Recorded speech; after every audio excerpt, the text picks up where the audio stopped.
Hello students, हम Manu Srivastava selection नाम पर आपका स्वागत करते हैं। आज जो टॉपिक हम लोग पढ़ने वाले हैं मध्य प्रदेश में, ये मध्य प्रदेश के बहुत ही महत्वपूर्ण बिंदुओं में से एक है।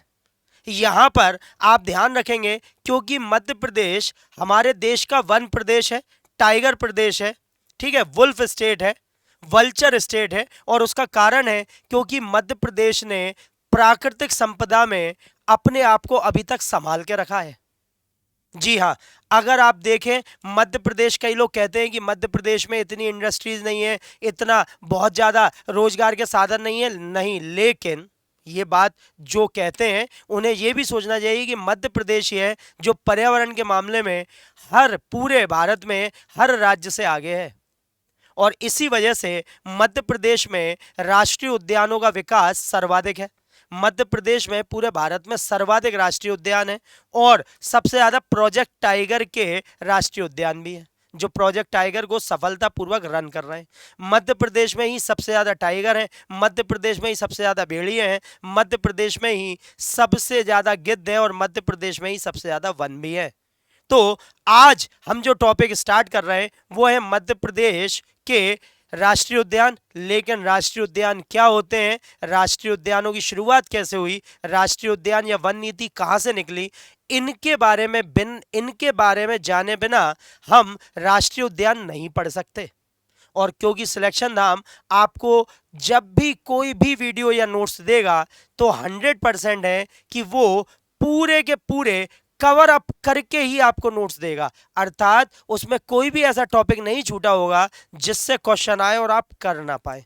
हम ऐसा नहीं करेंगे कि आपको सीधा काना किसली पढ़ाना शुरू कर दिया, ठीक है।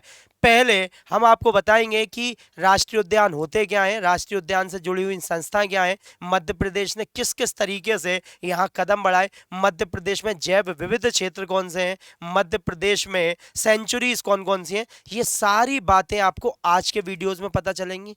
और इस वीडियो के बाद जब आप इसे देख लेंगे तो हम लोग शुरू करेंगे मध्य प्रदेश के राष्ट्रीय उद्यान। और यकीन मानिए ये एक ऐसी यात्रा होगी जिसमें आपको ज्ञान तो मिलेगा लेकिन मजा बहुत आएगा। तो चलिए फिर शुरू करते हैं आज की हमारी पहली इंट्रोडक्शन की क्लास जो है राष्ट्रीय उद्यानों से। ठीक, तो यहाँ पे भारत की पहली ब्रिटिश वन नीति 1862 में लागू की गई थी, शुरू की गई, क्योंकि भारत में 1857 के बाद ब्रिटिशों ने आधिकारिक रूप से हम अंग्रेजों के गुलाम हो गए और भारत में ब्रिटिश नीति शुरू की गई। और मध्य प्रदेश की ब्रिटिश कालीन वन नीति होशंगाबाद के बोरी अभ्यारण्य से शुरू की गई थी। कहां से शुरू की गई थी? बोरी अभ्यारण्य से शुरू की गई थी।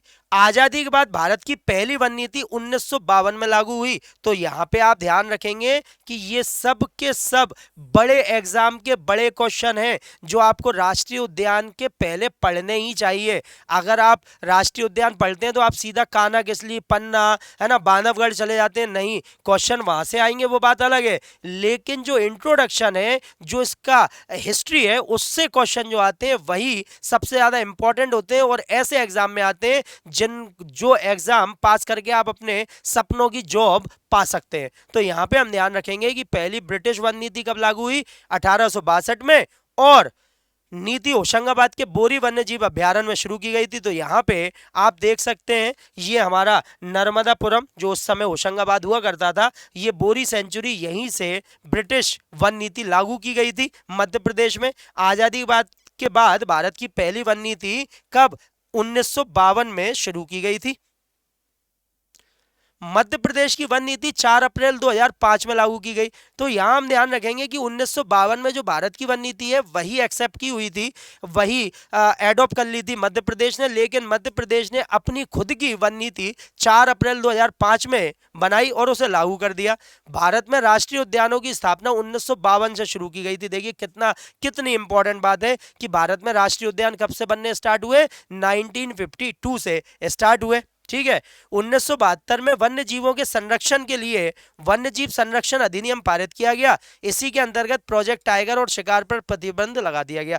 तो भाई आपने देखा होगा पहले राजा महाराजा जो हैं वो शेर और बड़े बड़े जानवरों को अपने घर में उनकी स्किन को प्रिजर्व करके अपने घर पे रखते थे और वो शान का प्रतीक हुआ करती थी। लेकिन वो लोग ये भूल रहे थे कि अगर आप इन्हें मारोगे तो आने वाली जो नस्लें, आने वाली जनरेशन है वो तो सिर्फ सुन पाएंगी कि शेर ऐसा हुआ करता था, हाथी ऐसा हुआ करता था। तो इसी वजह से भारत सरकार इसके मामले में जागरूक हुई और भारत सरकार ने, उस समय हमारी प्रधानमंत्री इंदिरा गांधी जी थी, उन्होंने वन्य जीव संरक्षण अधिनियम पारित करवाया और शिकार पर पूरी तरह से प्रतिबंध लगा दिया गया। और इसी वजह से आप देख सकते हैं कि आज भारत में हम टाइगर से लेके, वुल्फ से लेके, हिरण से लेके और सारे जानवर देख सकते हैं, उन्हें बड़ी बड़ी संख्या में देख सकते हैं। वो कारण है केवल 1973 का, ये जब शिकार पर प्रतिबंध लगाया उसके कारण से। ठीक है, तो 1972 में वन्य जीवों के संरक्षण के लिए वन्य जीव संरक्षण अधिनियम पारित किया गया।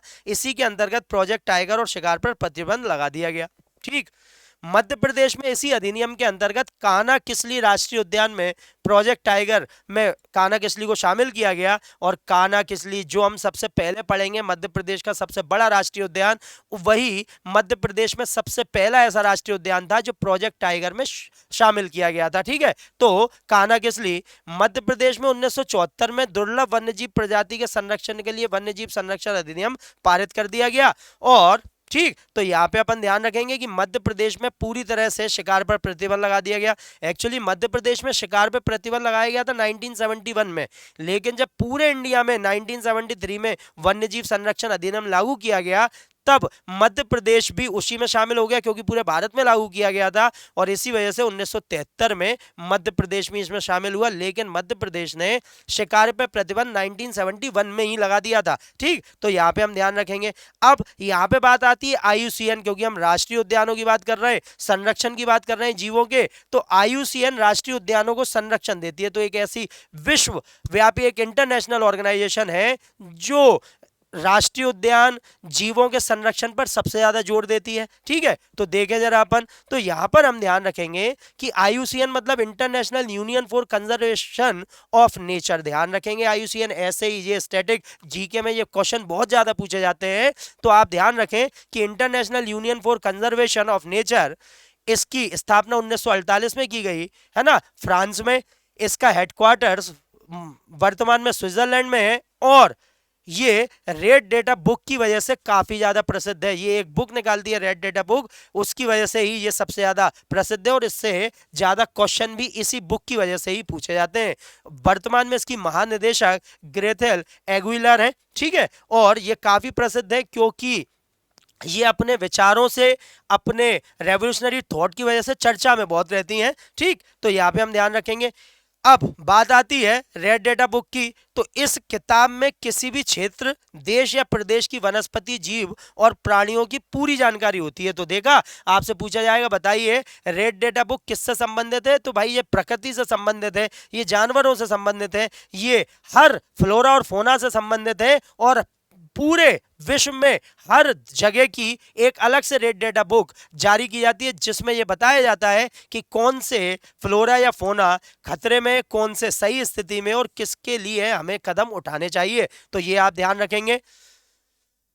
रेड डेटा बुक में वैसे कई प्रकार के पेज होंगे, लेकिन मुख्यतः इसमें 3 प्रकार के रंग के पेजों का प्रयोग किया जाता है उसमें। तो यहाँ पे आप ध्यान रखेंगे, ये है रेड डेटा बुक, आप देख सकते हैं रेड डेटा बुक, और इसमें 3 प्रकार के पेजों का वर्णन, 3 प्रकार के पेज प्रयोग किए जाते हैं और वहां पे लाल पेज है, गुलाबी पेज है और हरा पेज है। ठीक है, सो रेड, पिंक एंड ग्रीन। अब green page, these pages highlights species that have successfully recovered from previous threaten states और आर नो लॉन्गर इंडेंजर्ड। तो यहाँ पे हम ध्यान रखेंगे कि जो हमारा हरा पेज जो देगा जानकारी, हरे पेज की जो जानकारी होगी वो पूरी की पूरी, हरे पेज में जो जानकारी होगी वो होगी इन पृष्ठों में उन प्रजातियों का उल्लेख है जो पिछली संकटग्रस्त स्थितियों में सफलतापूर्वक उभर चुके हैं या फिर खतरे में नहीं है। तो उनकी जानकारी दी जाएगी किसमें, हरे पेज में।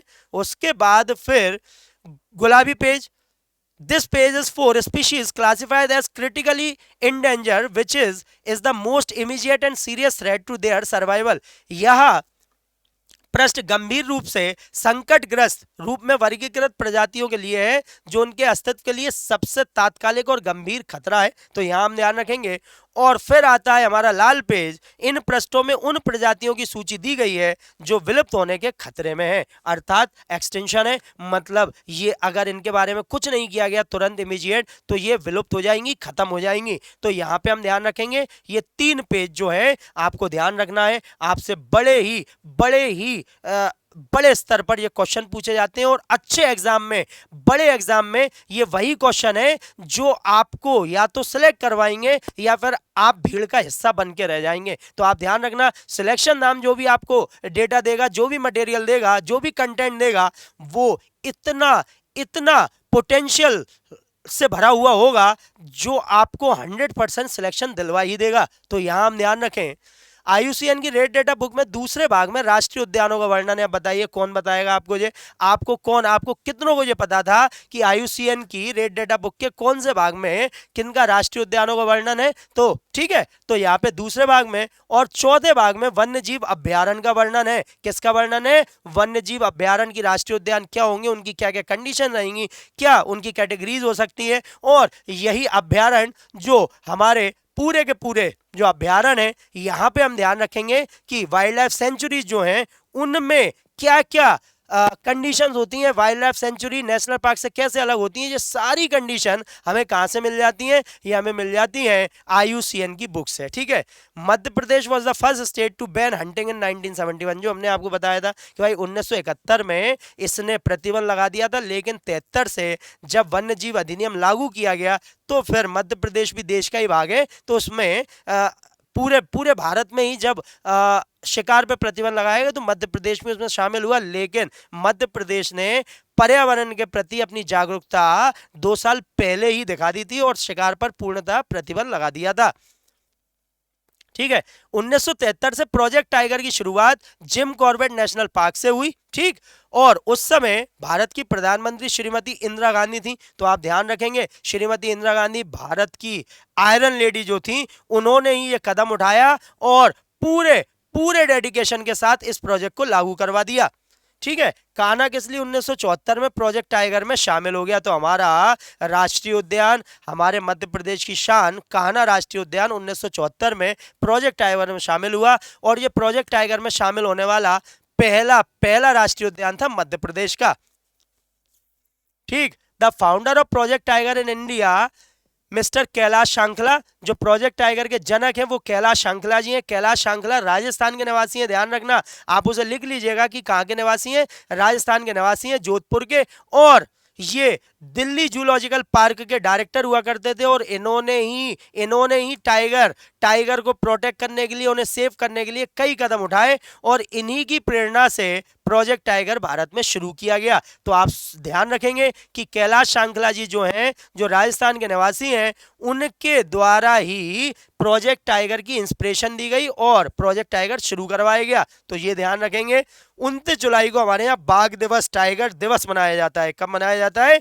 29 जुलाई को हमारे यहाँ बाघ दिवस मनाया जाता है, टाइगर डे मनाया जाता है।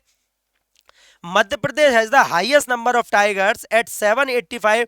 ठीक है, तो 785 टाइगर है मध्य प्रदेश में, जो सबसे ज्यादा है। जो टाइगर रिपोर्ट आई थी उसके अकॉर्डिंग मध्य प्रदेश में बाघों की कुल संख्या 785 है, सबसे ज्यादा। और कर्नाटक, उत्तराखंड, महाराष्ट्र और तमिलनाडु इसके बाद है। तो देखिए आपको हमने वो 4 स्टेट भी बता दिए जो मध्य प्रदेश है। अब अगर क्वेश्चन पूछा जाए कि बताइए इनमें से किस राज्य में सबसे ज्यादा टाइगर है, तो आप मध्य प्रदेश ढूंढेंगे, लेकिन वहां मध्य प्रदेश होगा नहीं। क्यों? क्योंकि वो मध्य प्रदेश को दे के बाकी 4 का पूछ लेंगे। तो इसलिए जो हमारा सिलेक्शन नाम है वो आपको हर कैसे क्वेश्चन बन सकते हैं, किस तरीके से पूछा जा सकता है, उस सब को ध्यान में रखते हुए आपके लिए नोट्स बनवाता है और आपको आपके सामने रखे जाते हैं, जिससे कि आपको पता चले कि क्वेश्चन ऐसे भी पुटअप हो सकते हैं। तो यहां हम ध्यान रखें। उसके बाद आते हैं जीव मंडल, ठीक है। तो बायोस्फीयर रिजर्व, जैव मंडल होते हैं, ये जीव मंडल वहां पे लिखा हुआ है, जैव मंडल है।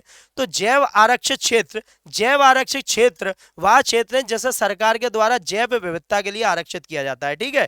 तो यहाँ पे अपन ध्यान रखेंगे, जैव आरक्षित क्षेत्र वो हैं जिन्हें सरकार के द्वारा जैव विविधता के लिए आरक्षित किया गया, अर्थात जैव विविधता का मतलब बायोडायवर्सिटी, अर्थात वहां पे विभिन्न प्रकार के जीव, विभिन्न प्रकार के पेड़ पौधे मिलेंगे। और ये सरकार को लगता है कि ये पर्यावरण के लिए बहुत इंपॉर्टेंट है, क्योंकि इतनी ज्यादा डाइवर्सिटी कहीं नहीं मिलती। और अगर वहां पे मानव का हस्तक्षेप ज्यादा होगा तो फिर वो सारी चीजें बिगड़ना शुरू हो जाएंगी। इसलिए सरकार ऐसे क्षेत्रों को बायोस्फीयर रिजर्व या जैव मंडल आरक्षित क्षेत्र बना देती है, और इसी कारण से वो बचे रहते हैं और हमारे पर्यावरण के लिए एक ऐसा गोल्डन स्पॉट बन जाते हैं। यहाँ पे जीव जंतु खुलेआम और बहुत आसानी से ग्रो कर सकते हैं, डेवलप कर सकते हैं खुद को, ठीक। तो यहाँ पे हम ध्यान रखेंगे, मध्य प्रदेश में 3 जैव आरक्षित क्षेत्र हैं। कितने हैं?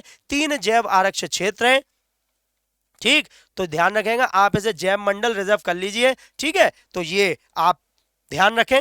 आगे बढ़ते हैं, तो सबसे पहला है पचमढ़ी। पचमढ़ी होशंगाबाद जिसे अपन बोलेंगे, ठीक है। अब ये हो गया है नर्मदापुरम। क्या हो गया है? नर्मदापुरम। पहले जब ये शुरू किया गया था उस समय इसका नाम हुआ करता था होशंगाबाद, तो लिस्टेड वैसे ही है, लेकिन अब ये नर्मदापुरम हो गया। तो पचमढ़ी नर्मदापुरम 1999 में भारत सरकार ने जैव आरक्षित क्षेत्र घोषित किया। 2009 में यूनेस्को ने इसे जैव आरक्षित क्षेत्र घोषित किया। तो मध्य प्रदेश का पहला जैव आरक्षित क्षेत्र बायोस्फीयर रिजर्व कौन सा है? वो है पचमढ़ी। कौन सा है? पचमढ़ी। तो आप देख सकते हैं खूबसूरत पचमढ़ी। आप में से बहुत से लोग पचमढ़ी गए होंगे, धूपगढ़ की चोटी गए होंगे, तो आपने देखा होगा यही वो खूबसूरत है ना, जैसे सतपुड़ा की रानी हम बोलते हैं, वही पचमढ़ी। इस रिजर्व क्षेत्र का विस्तार नर्मदापुरम, बैतूल एवं छिंदवाड़ा के कुछ भागों में, तो आप देख सकते हैं नर्मदापुरम, बैतूल और छिंदवाड़ा, इन भागों में इसका विस्तार किया गया है। सतपुड़ा राष्ट्रीय उद्यान एवं बोरी घाटी अभ्यारण्य इसी में शामिल हैं। तो ये आपको दिख रहा है बोरी और ये दिख रहा है सतपुड़ा नेशनल पार्क। ये किस रिजर्व क्षेत्र में आते हैं? ये किस बायोस्फीयर में आते हैं? ये पचमढ़ी बायोस्फीयर में आते हैं। देखिए कितना इंपॉर्टेंट क्वेश्चन मिला आपको, कितना बेहतरीन क्वेश्चन मिला कि बताइए सतपुड़ा राष्ट्रीय उद्यान किस जैव मंडल का हिस्सा है, कौन से बायोस्फीयर रिजर्व का हिस्सा है? तो किसका है? पचमढ़ी का हिस्सा है, ठीक है। पचमढ़ी बायोस्फीयर रिजर्व को 26 मई 2009 को यूनेस्को द्वारा विश्व बायोस्फीयर रिजर्व नेटवर्क में शामिल किया गया। तो ये सिर्फ भारत के लिए नहीं है, अब ये पूरे विश्व के डेटा में शामिल है। आप अगर पूरे विश्व में बायोस्फीयर रिजर्व के लिए जाएंगे तो वहां पे पचमढ़ी का नाम आपको भारत में मिल जाएगा, ठीक। यहाँ पे हम ध्यान रखें, इसका क्षेत्रफल 4926 वर्ग किलोमीटर है। और इसकी एक विशेष बात जो हमने आपको फोटो दिया है, यहाँ पर बड़ी गिलहरी या उड़ने वाली गिलहरी पाई जाती है। ये आप देख सकते हैं, बड़ी गिलहरी, और जो ऐसे लगती है जैसे उड़ रही हो, अपने पंख फैला रही हो, ये गिलहरी। तो आपको क्वेश्चन बनता है, बताइए मध्य प्रदेश के किन स्थान पर बड़ी गिलहरी या उड़ने वाली गिलहरी मिलती है? तो वो पचमढ़ी जैव विविध क्षेत्र है हमारा। उसके बाद दूसरा जो हमारा बायोस्फीयर रिजर्व है वो है अमरकंटक अचानक मार अनूपपुर, जैसे अपन बोलते हैं, ठीक है। तो यहाँ पे आप देख सकते हैं, ठीक है, कितना प्राचीन मंदिर, कितनी प्राचीन स्थलाकृति वहां पे आपको दिख रही है। इससे 2005 में जैव आरक्षित क्षेत्र में शामिल किया गया। इस रिजर्व क्षेत्र का विस्तार डिंडोरी, अनूपपुर एवं छत्तीसगढ़ राज्य के बिलासपुर जिले में है। तो यहाँ पे हम ध्यान रखेंगे कि डिंडोरी, अनूपपुर और यहां से हम चले जाएंगे छत्तीसगढ़ की ओर, तो छत्तीसगढ़ के बिलासपुर तक इसका विस्तार है, 2 राज्यों में है, ठीक है। यहां पर सारस क्रेन पाए जाते हैं। तो यहाँ पे अपन ध्यान रखेंगे, सारस आपको देख रहे हैं, क्रेन है ना। और क्षेत्रफल 3835 वर्ग किलोमीटर का है। इस रिजर्व को 11 जुलाई 2012 को विश्व बायोस्फीयर रिजर्व नेटवर्क में शामिल कर लिया गया। तो ये भी अब पूरे विश्व के बायोस्फीयर रिजर्व के नेटवर्क की लिस्ट में आ गया।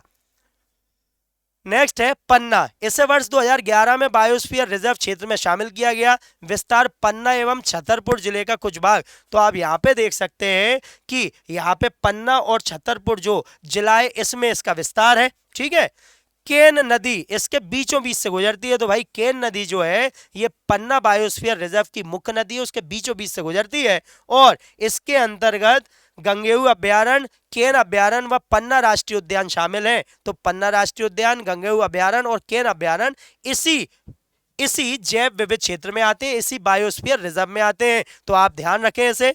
उसके बाद पन्ना जैव रिजर्व मंडल को 2020 में यूनेस्को द्वारा विश्व बायोस्फीयर रिजर्व नेटवर्क में शामिल किया गया। तो ध्यान रखिएगा, भारत सरकार कब मान्यता दे रही है वो अलग वर्ष होता है, और यूनेस्को हम पूरे विश्व के डेटा से कब जुड़ रहे हैं वो अलग वर्ष है। तो आपको इस बात का बिल्कुल ध्यान रखना है। अब यहां पे हम ध्यान रखें कि मध्य प्रदेश में 2 आधिकारिक रूप से मान्यता प्राप्त जैव विविधता विरासत स्थल भी हैं। ठीक है, जैव विविध क्षेत्र नहीं है, विरासत स्थल है। और वो कौन कौन से? नारो हिल्स और पातालकोट। नारो हिल्स सतना में है, पातालकोट छिंदवाड़ा में है। तो आप देख सकते हैं पातालकोट और नारो हिल्स या नारो हिल्स, इन्हें दुनिया भर में पहचान मिली है क्योंकि ये जैव विविधता विरासत स्थल चुन लिए गए हैं। ठीक है, ध्यान रखना, ये बायोस्फीयर रिजर्व नहीं है, ये क्या है? ये Madhya Pradesh has 2 official recognised biodiversity heritage site. ठीक है, तो बायोस्फीयर रिजर्व तो 3 ही है हमारे यहाँ, लेकिन जैव विविधता विरासत स्थल 2 और है हमारे यहाँ। वो कौन कौन से हैं? नारो हिल्स और पातालकोट छिंदवाड़ा में। ठीक है, भारत का पहला बायोस्फीयर रिजर्व जो है वो नीलगिरी है। ठीक है, कर्नाटक, केरला और तमिलनाडु में। तो ये क्वेश्चन बहुत आता है कि बताइए भारत का पहला बायोस्फीयर रिजर्व कौन सा है? तो ये है नीलगिरी। ठीक है, पश्चिमी घाट। जब आप हमसे ज्योग्राफी पढ़ेंगे तब आपको पश्चिमी घाट पढ़ने में बहुत मजा आएगा, उसमें हम लोग ये सारा का सारा पढ़ेंगे। ठीक, और उसके बाद फिर भारत का सबसे बड़ा जैव आरक्षित क्षेत्र कच्छ का रण, गुजरात। जी हाँ, भारत का सबसे पश्चिमी भाग, वहां है कच्छ का रण। और कच्छ का रण जो है आप देख सकते हैं, ये कच्छ का रण जिसमें बायोडायवर्सिटी एट पार होती है, वही कच्छ का रण हमारे यहाँ का जो है वो लार्जेस्ट, सबसे बड़ा है। और इस समय भारत में कुल 18 बायोस्फीयर रिजर्व है। कितने? 18 बायोस्फीयर रिजर्व है। टोटल 18 बायोस्फीयर रिजर्व है, जिसमें 3 मध्य प्रदेश में जो हमने पढ़े। ठीक है, अब आते हैं मध्य प्रदेश के 11 राष्ट्रीय उद्यान मध्य प्रदेश में विकसित किए गए। तो देखा आपने, मध्य प्रदेश राष्ट्रीय उद्यान तक पहुंचने में ही कितने इंपॉर्टेंट क्वेश्चन हमने आपको बता दिए। ये आप राष्ट्रीय उद्यान पढ़ते समय कभी नहीं जान पाते कि IUCN क्या होता है, बायोस्फीयर रिजर्व कौन से हैं, मध्य प्रदेश में कहाँ कहाँ है, उनकी क्या खास बातें, जो हमने आपको बता दी। अब आप इसे ध्यान रखें कि मध्य प्रदेश में कुल 11 राष्ट्रीय उद्यान विकसित किए गए हैं। क्या किए गए हैं? 11 राष्ट्रीय उद्यान विकसित किए गए हैं। ठीक है, और वो राष्ट्रीय उद्यान इस तरीके से हैं जिनकी लिस्ट आपको पता होनी चाहिए। कान्हा किसली, इंदिरा प्रियदर्शनी, पेंच, बांधवगढ़, पन्ना, सतपुड़ा, माधव, संजय वन विहार, घुघुआ, डायनासोर और पालपुर कूनो, ये राष्ट्रीय उद्यान है मध्य प्रदेश के, जो मध्य प्रदेश सरकार अच्छे लेवल पे संचालित कर रही है। ठीक है, और किस किस जिले में ये आपको यहां पर दिख रहा है। ठीक है, तो ये था हमारा पहला इसका वीडियो जो हमने आज कंप्लीट किया। आप इसके नोट्स बनाइए, इसे बिल्कुल याद कर लीजिए, और आप यकीन मानिए कि हम कान्हा किसली इसके बाद पढ़ने वाले हैं, उसके बाद बांधवगढ़ पढ़ने वाले हैं, उसके बाद पेंच। आपने ऐसे राष्ट्रीय उद्यान कभी नहीं पढ़े होंगे। ऐसी जानकारी, ऐसे फैक्ट, इतने तरह की इमेजेस आपको पता चलेंगी कि बस आप समझिए आपको मजा ही आने वाला है। तो इसलिए आप देखते रहिए सिलेक्शन धाम, और अपना ध्यान रखिए, पढ़ते रहिए, बढ़ते रहिए। हम लोग मिलते हैं राष्ट्रीय उद्यान में कान्हा किसली के साथ। जय हिंद, जय भारत।